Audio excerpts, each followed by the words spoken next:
Come, come, whoever you are, one worshipper, lover of leaving, ours is no caravan of despair. Come yet again, come.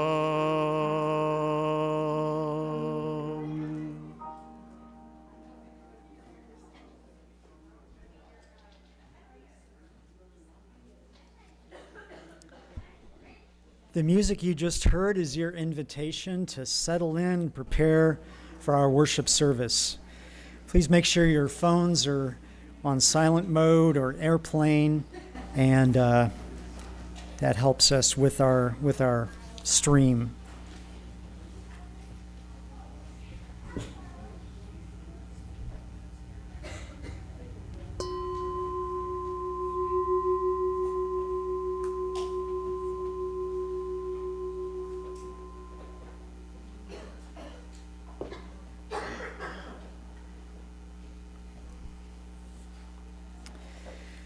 Please know that whoever you are, wherever you are from, whomever you love, wherever you are on life's journey, you are welcome here. Good morning. Good morning. Welcome to San Gabriel Unitarian Universalist Fellowship. Whether you are here in the sanctuary or watching at home, whether you are with us for the first time or the 500th time, we are glad you are here. My name is Keith Hutchinson. My pronouns are he, him, and I'm honored to be your lay leader this morning. And so today is a special day. May the 4th be with you. I'm listening for the response. I guess we have some Lutherans in the house. St. Gabriel is a member congregation of the Unitarian Universalist Association. We are a movement working for a just, peaceful, and sustainable world. Sustaining each other here in community is one part of that work.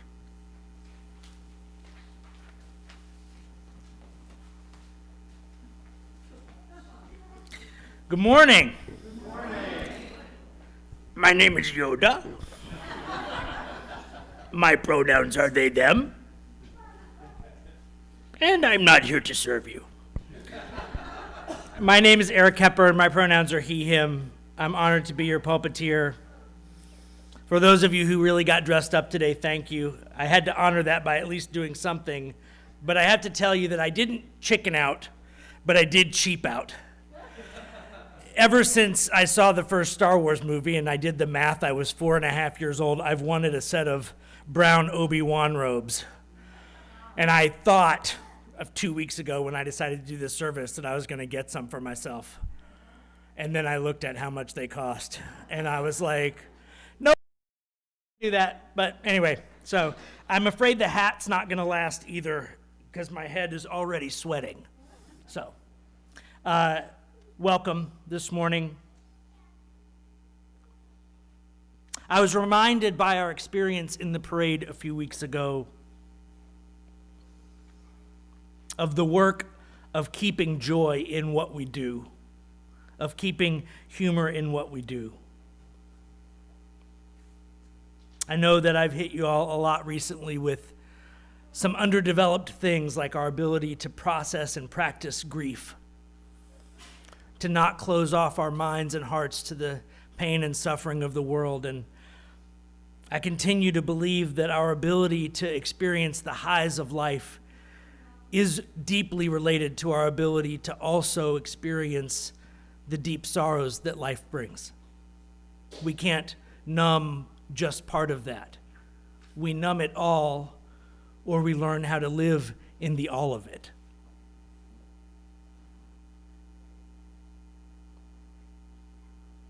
Please join me in reciting the words to light our chalice as we step into the all of it. We light this flame to remind us love is the center. As we grow and connect, mature and deepen, love remains the center. When the light of truth burns all else away, love remains. May the 4th be with you. Let us greet this day in song. Our opening hymn is The Fire of Commitment, number 1028 in the Teal hymnal. We're singing all 3 verses. Lyrics will be projected. Please rise in body or spirit as you're able.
It's time for the Wonder Box. I welcome to the stage children of all ages.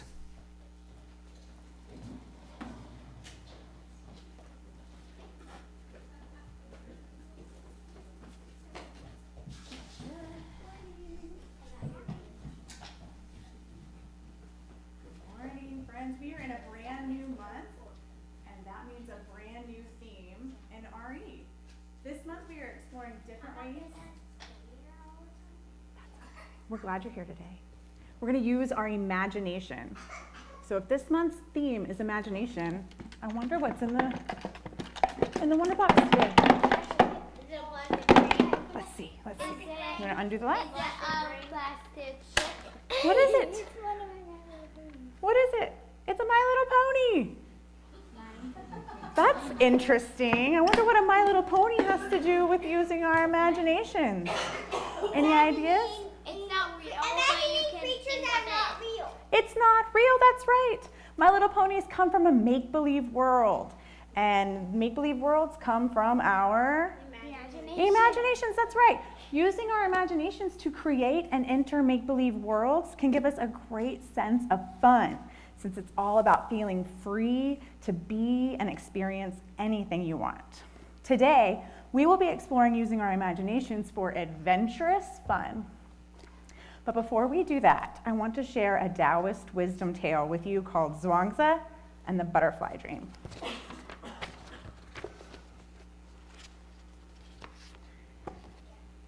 One day, the great Taoist philosopher Zhuangzi fell into a deep sleep and had the most marvelous dream. In his dream, he was no longer himself. He was a butterfly, fluttering gracefully from flower to flower. He felt the wind under his wings and the warmth of the sun on his back and the sheer joy of flying freely. Then suddenly he woke up. As he sat up, something puzzled him deeply. Was I, Zhuangzi, dreaming I was a butterfly? He wondered. Or am I now a butterfly, dreaming I am Zhuangzi? He laughed at the mystery of it all, realizing that perhaps life itself is just a great playful dream and that we should enjoy it as much as we can.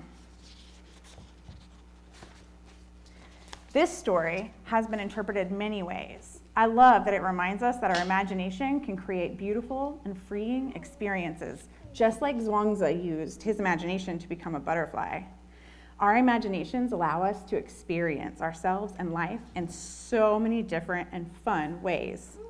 Today we're going to use our imaginations to play and have fun with how we see ourselves and life. So let's hold on to this story and go to the little house and explore it more.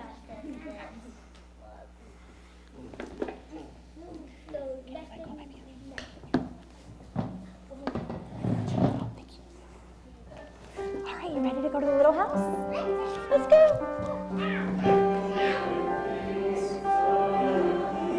Are you okay? Do you need help? You got it?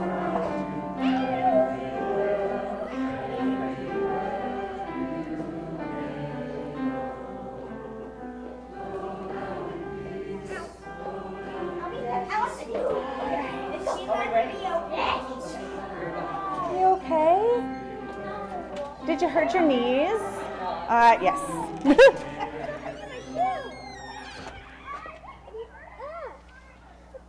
Sometimes we're carrying something on our heart that can prevent us from being fully present. Here in this community, our sharing of these things with each other is medicine, is part of our healing together. And like all good medicine, it must be concentrated and potent. So I invite you to aim at 2 to 3 strong sentences.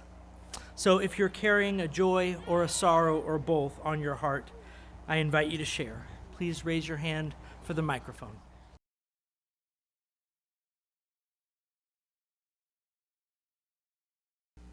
Thank you for sharing. And for all that remains unspoken, the love of this community is with you. And now our anthem. It's not the east or the west side. No, it's not. It's not the north or the south side. No, it's not. It's the dark side. You are correct. Get run on the empire. To all you beta haters out there, we'll blow your planet up. What does thy bidding, my master? It's a disaster. Skywalker, we're after. What if he can be turned to the dark side? Yes, he'd be a powerful ally. Another dark Jedi. He will join us or die. We got Death Star. We got Death Star. We got Death Star. We got Death Star. We got Death Star. We got Death Star. We got Death Star. We got Death Star. And you know that we got it. Death Star. And you know that we got it. Luke, get your ass over here right now. Come monkey around that damn land speeder. Where them 2 droids I asked you to clean, boy? You clean your room? I'm glowing. I know I'm on probation. I clean the droids. Can I go to the Hashi station? I gotta lay away on the power converter. But now you're treating me like a scruffy nerf herder. Use the force and run. Run to Dagobah. Run to Dagobah. Use the force and run. Run to Dagobah. Run to Dagobah. I'm a soldier. I'm a soldier. I'm mounted and bound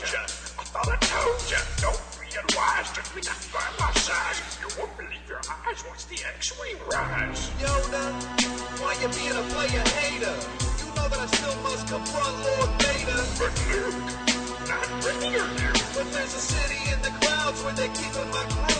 A Jedi's gotta do what a Jedi's gotta do. So now Vader, I'm coming for you. Yeah, that's right, R2. I just set a new course. We're going to Cloud City. It's a mighty good gin and tonic, which makes me up another.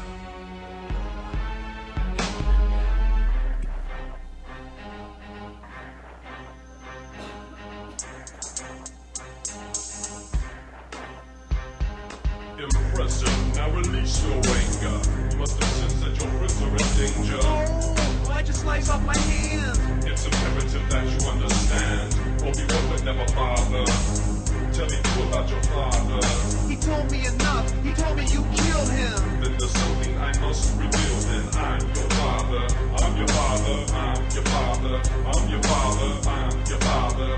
I'm your father. I'm your father. I'm your father. Knock him out the box, Luke. Knock him out. Knock him out the box, Luke. Knock him out. Knock him out the box, Luke. Knock him out. Knock him out the box, Luke. Knock him out. Knock him out the box, Luke.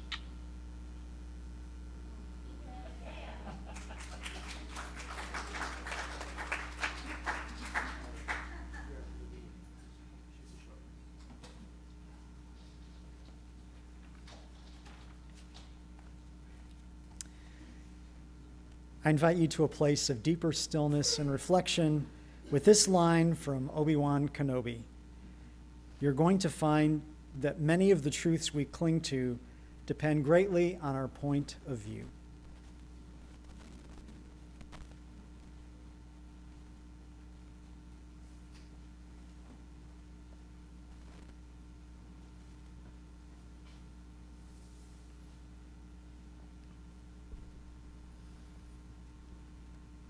Am I a human dreaming of being a butterfly, or a butterfly having a dream of being human?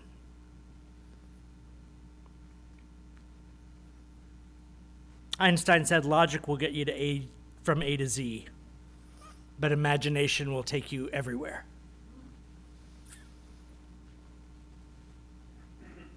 I can't tell you how much joy that video brings me.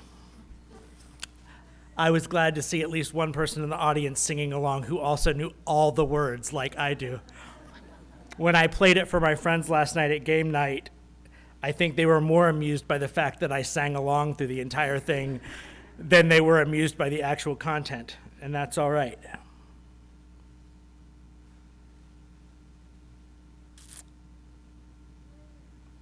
I've talked a lot about finding a balance between taking things seriously but not too seriously, between finding the joy in things but also feeling the sorrow that comes up when ourselves or others are suffering. Oddly, I had a strangely hard time doing that with this service. On the one hand, I was super grateful to have a job where on the clock I could go rewatch the Star Wars movies. I'm pretty grateful for that. That's pretty amazing. On the other hand, I found myself watching the movies differently because I felt like I owed you some sort of deep and profound analysis. And of course, my brain did not fail to come up with many layered analyses that we could apply to the Star Wars universe.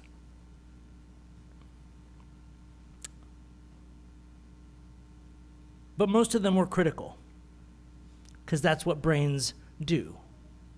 If we say, brain, go look for flaws, brain, go find flaws. If we say, brain, go look for something else, okay, pattern recognition, that's what I do. That's my jam, that's my game. I will go do that. So instead I said, let's look at these stories and look at what's at the positive heart of these stories that might teach us something about how we are showing up to a hard time. Because in the setting of these stories, certainly our characters are showing up to a hard time.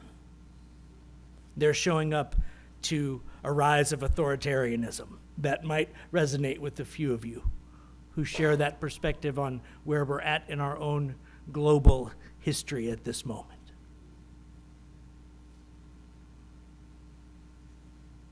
When Brene Brown writes about Star Wars, she talks about Joseph Campbell's work on the hero's journey. One of the things that I love about being in this moment is that a lot of the classic science fiction and fantasy writings are beginning to be adapted for the screen. And some of them are books or series that are 20, 30 years old, and they're being reinvented as they're being proposed. I'll give you one example.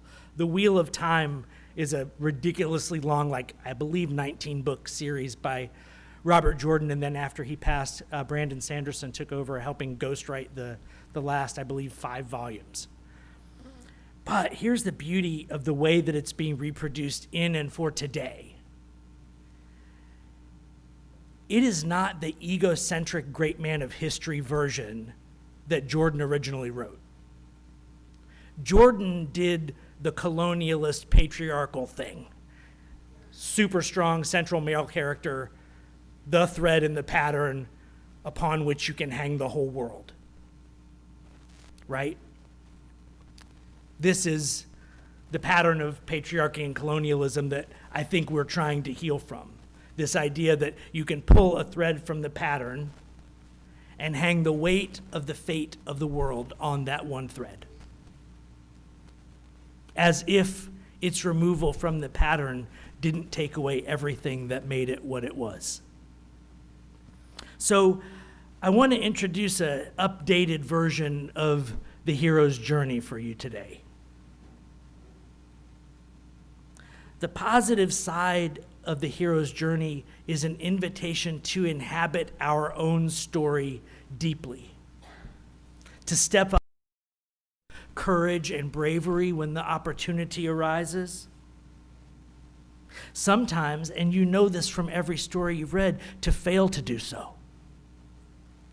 In how many stories, in how many ways have you seen the protagonist's failure be the thing that catalyzed their learning so that they were ready to show up the next time? Not an act of belittlement, not an act of shame, just, I wasn't ready yet. But not being ready then made me ready now. So I think the beauty of the hero's journey is, look, we are all center stage in the narrative we construct of our own lives. And we identify the supporting characters. Sometimes we think of ourselves as a follower and someone else is sort of in the lead, but we are playing our part. But we get to write that story. Anybody here familiar with Rosencrantz and Guildenstern are dead? Yeah. So even minor characters have their own storyline when we are interested enough to look at it. And there are moments of heroism and necessity and inevitability in those stories as well. So what's the shadow side of this hero's journey, the way that it shows up in our culture? The shadow side of the hero's journey is when we mistake center of our story for center of the known universe. That's where the self-importance creeps in, right? Like, oh, I'm not just the center of my narrative. I am the one thread who holds all of human destiny in my hands, right? That mythology of greatness, that's where the ego creeps into the creativity and corrupts it. Is this making sense to anybody? All right, cool. Thank you for nodding at me. I appreciate it. So I think that part of reclaiming this inherent worth and dignity idea that you have been on about for a few decades, part of it is a couple things.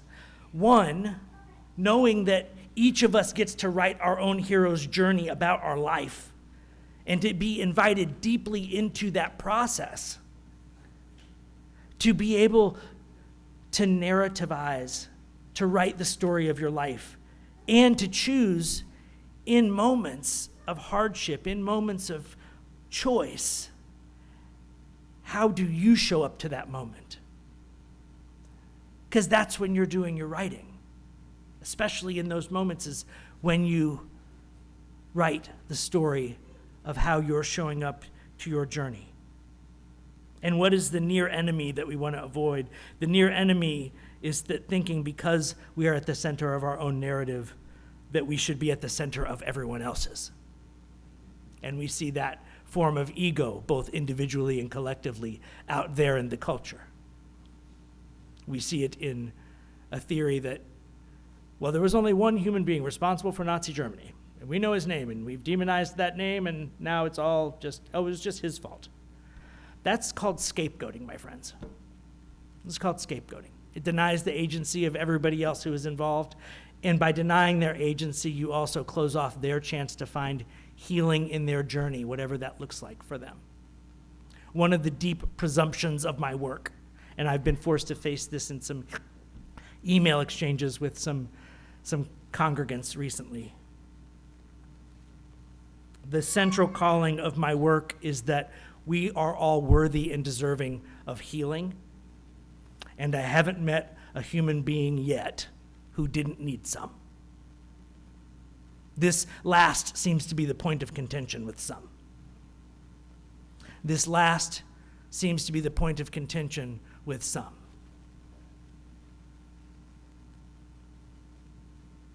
The idea that some of us are just fine.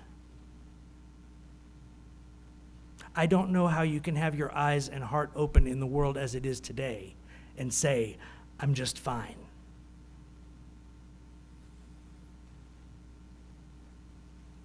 I mean, I'm fine too every day, right? Like in the microcosmic sense of like, my family life is pretty good. I have a job that I love.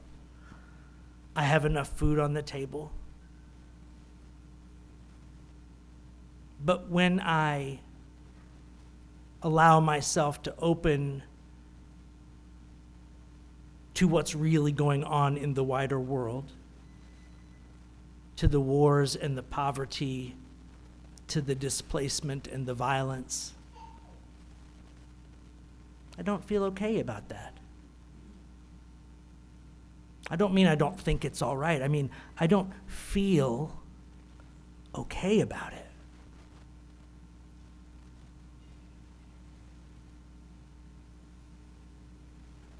So this not feeling okay about it might be the back door into another observation that Brené Brown makes. She talks in one of her books about the scene in The Empire Strikes Back where Luke is training with Yoda and he's standing in the forests of Dagobah and says, "That place feels cold." And Yoda says, "Strong in the dark side is that place. In you must go.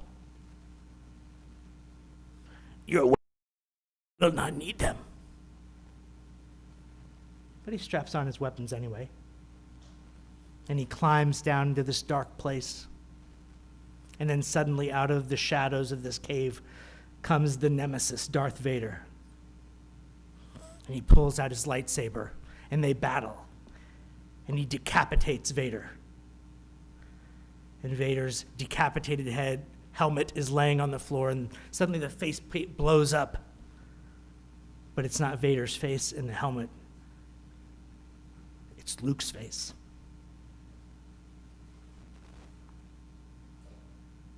Joseph Campbell wrote this: "The treasure we seek is in the cave we fear to enter. The treasure we seek is in the cave we fear to enter." I think what I'm trying to suggest here is that the cave we fear to enter might be the fear that we will be overwhelmed by negative emotion if we truly open our hearts and minds to what's going on out there in the world. what's going on in Gaza or in Ukraine or in our own cities and countries and towns, with the unhoused, with the mass incarcerated, with those who are being demonized for their identity or their nonconformity, or the color of their skin, or their religious beliefs.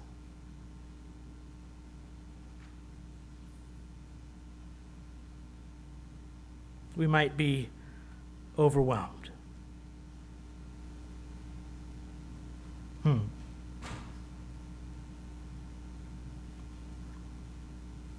You're not as alone as your mind would have you believe, and you are not as weak as you fear. I don't know why I believe that about you, I just do. Faithfully. And what I mean by faithfully is I don't have a lot of doubt that you are stronger than you think you are.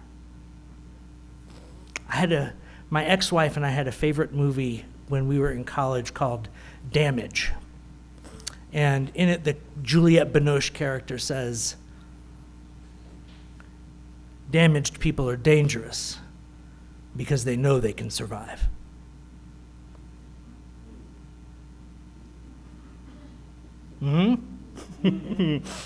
Yeah. All right. See, I went to a dark place again. What are you going to do? What are you going to do with this guy? He shows up in a Yoda hat, and suddenly we're like back in the grief thing. All right.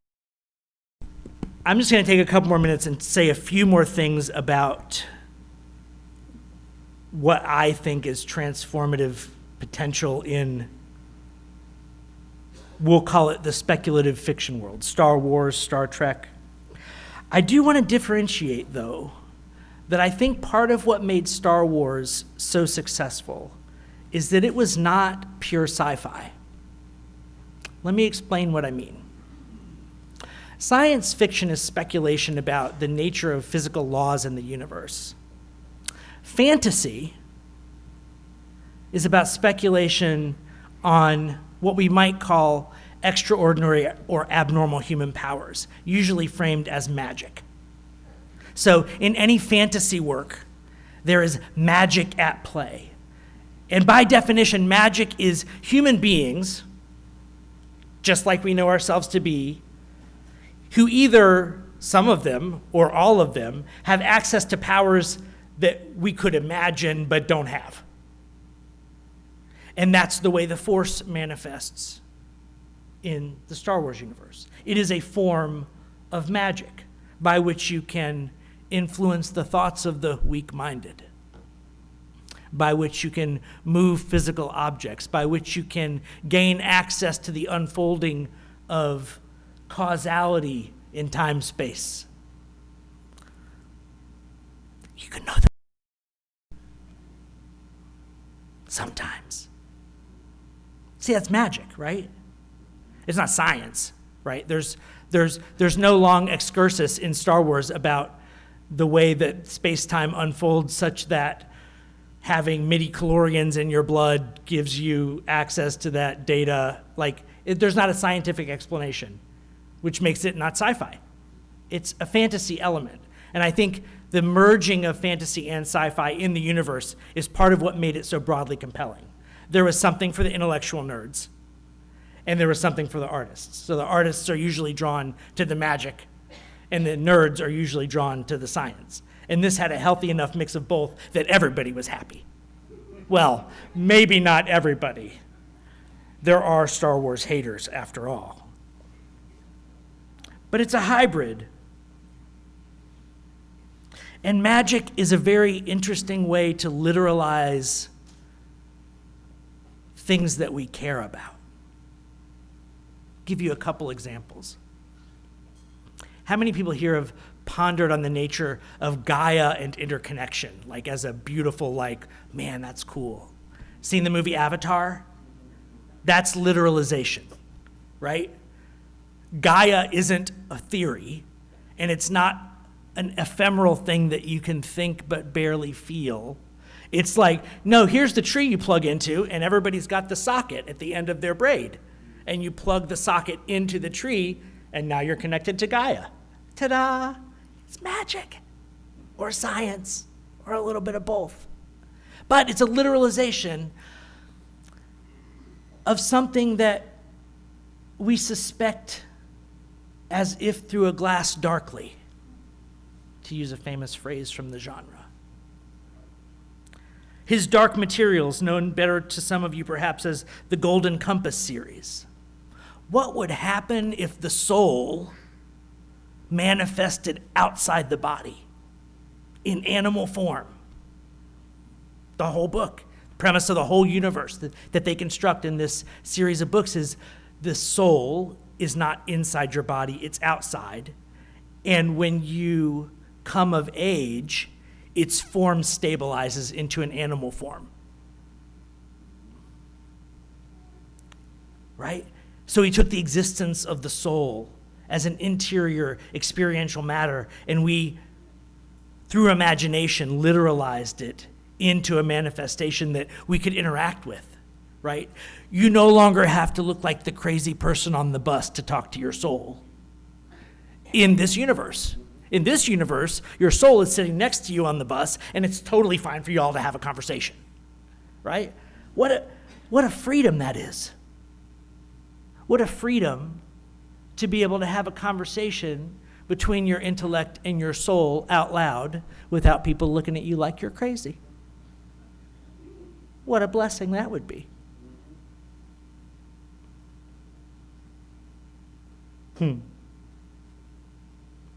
As you might suspect, I could go on.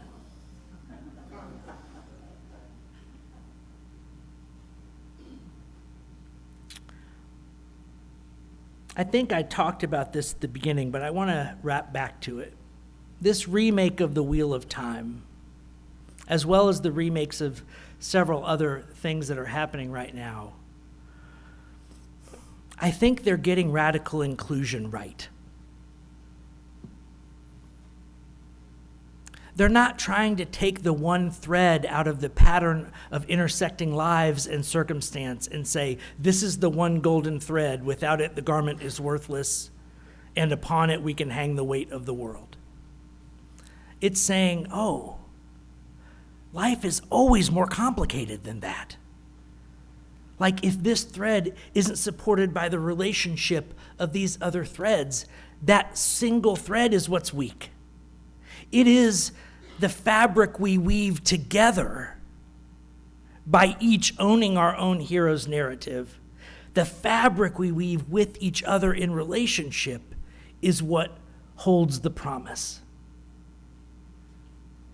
Not one great person who changed the world, but all of us mysteriously, magically together create a beautiful world that our hearts know is possible. Amen.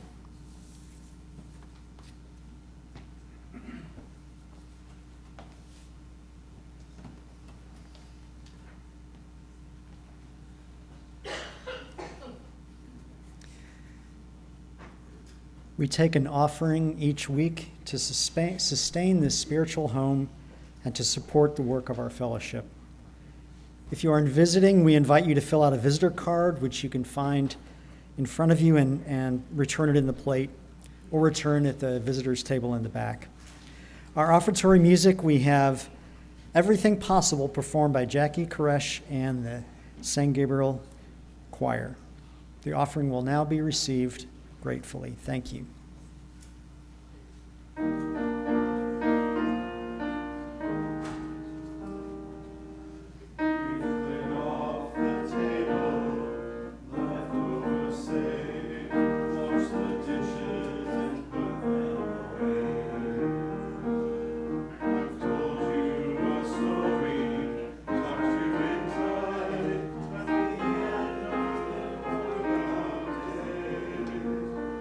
As the moon sets its sails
Sometimes we're called to add our voice to the chorus. Sometimes we're called to speak aloud, the message resonating in our own hearts.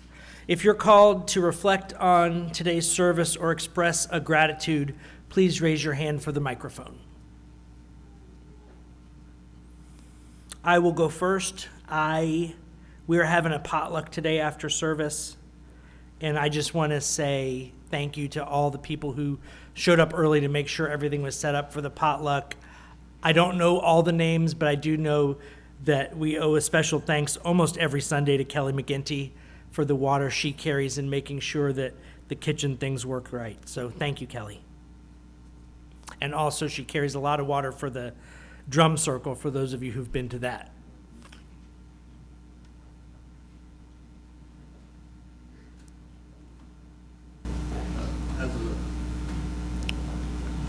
Three, two, one, mic up.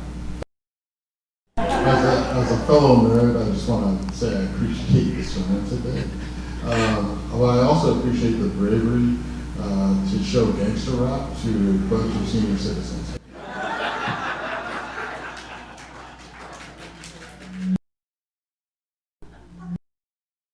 Gin and tonic, R2. Why don't you mix me another? So I have a reflection on the sermon. I'm Sarah, by the way.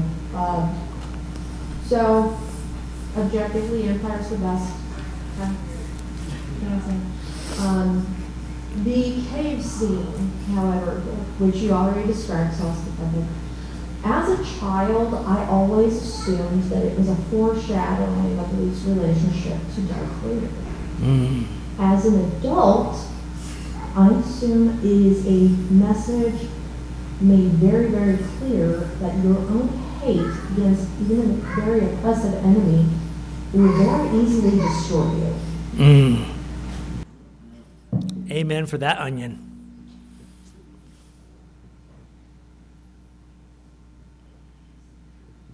I want to thank Eric for getting us the science fiction and fantasy.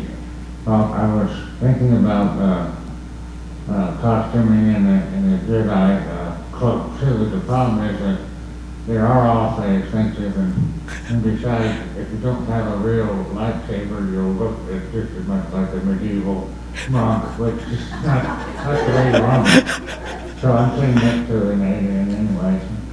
But to make a long story short, Harrison Ford's last Western was called Cowboys and Aliens. So, and don't forget the fifth.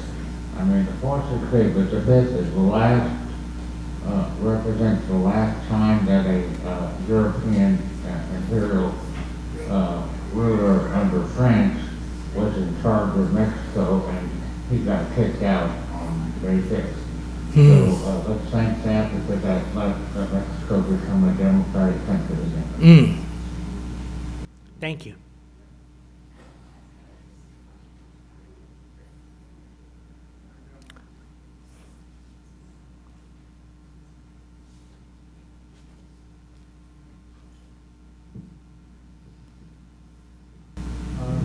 Quick note to compliment the choir. I think they did a darn good job today.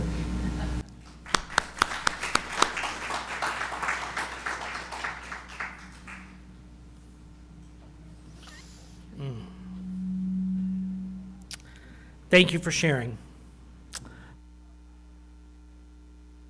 Number 305 in the Great Hymnal. We're singing verses 1, 2, and 3. Lyrics will be projected. Please rise and body your spirit as you're able.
It's announcements time. So, church business first. On Sunday, May 18th, after the service, there will be an informational forum on the budget and proposed bylaw changes for this year's congregational meeting. It's an information-only session. There's no voting. It's a chance for those of you who have questions or concerns to get those answered to make the congregational meeting with the voting smoother. Make sense to everybody? Okay, so if you're already like cool and on board with everything, you don't have to show up to the informational meeting unless you want to. If you have concerns, especially, the information meeting is when you should show up and express them. Please don't hold them for the meeting. Got it? Real-time editing is harder. A week or two time gap editing is easy and smooth. So that's what the information session is for. The congregational meeting this year is scheduled for Sunday, June 1st after the service. So please mark your calendars. We do need to make sure that we have a quorum of voting members. We'll be voting to approve the 25-26 budget bylaw changes and on our slate of board candidates for next year. All right. Next week's Mother's Day service will include a presentation of a theatrical piece by Isabel Sanchez entitled My Mother's Letters. Mr. Spoon is coordinating and looking for volunteer readers/actors. If you're interested or willing, please see Mr. Spoon after service. Anybody who's interested doesn't know who Mr. Spoon is, raise a hand. Okay. All right, just checking. All right, so I'll assume everyone interested knows who to look for after service. As part of that Mother's Day service, each of you is invited to draft a short note to your mother, to someone who mothered you, or from you to those you have mothered. I want it written, and I want you to limit it to 2 to 5 sentences, and you'll have an opportunity to share it aloud during the service next week. So, you have opt-in homework. All right. Today, after the service, is the May the 4th Be With You potluck. We hope you'll join us. If you showed up today and didn't know we were having a potluck, you are still welcome. There will be plenty of food. So, or if you just woke up late this morning and didn't have a chance to put your contribution together, please don't feel like you have to leave because you didn't bring something. There is plenty to share. So everyone within the sound of my voice is welcome. You can even get in your car and drive here if you need to, internet folks, and come eat with us. After the potluck, around 1 o'clock here in this room, we're going to have a hospitality healing circle to talk about how we want to continue to do coffee and snack hour after church. If that's something that you have been involved in, want to be involved in, care about deeply, have opinions about, show up to this, please. If not, keep your opinions to yourself rolling forward. Is that fair? Yes. Show up or shut up. Ooh, that sounds so rude.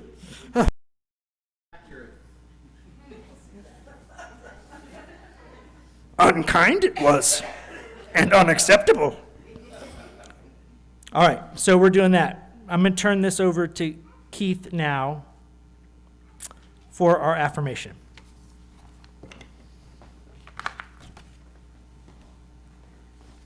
It's hard to follow Master Yoda. Love is the doctrine of this church. We are here to love. The quest of truth is its sacrament. We are here to learn. Service is its prayer. We are here to care for others. To dwell together in peace. We are here to live in peace. To seek knowledge and freedom. We are here to honor our differences. To serve humanity in fellowship. We are all connected in spirit. To the end that all souls shall grow in harmony with the divine. We are here to grow. Thus do we covenant with each other. This promise to do together. Please join me in reciting the words to extinguish the chalice. We extinguish this flame to remind us love is the center. As we explore and rest, engage and heal, love remains the center. When all we can see is cold ashes, love remains.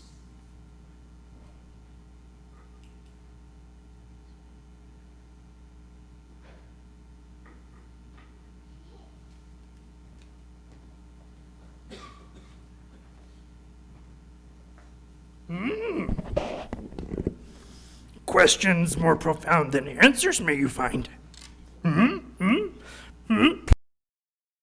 More proficient than mastery? Vulnerability? More powerful than invincibility? Supplication? More productive than control? And a peace? Yes, I think so. A peace that passes all understanding. Go in peace.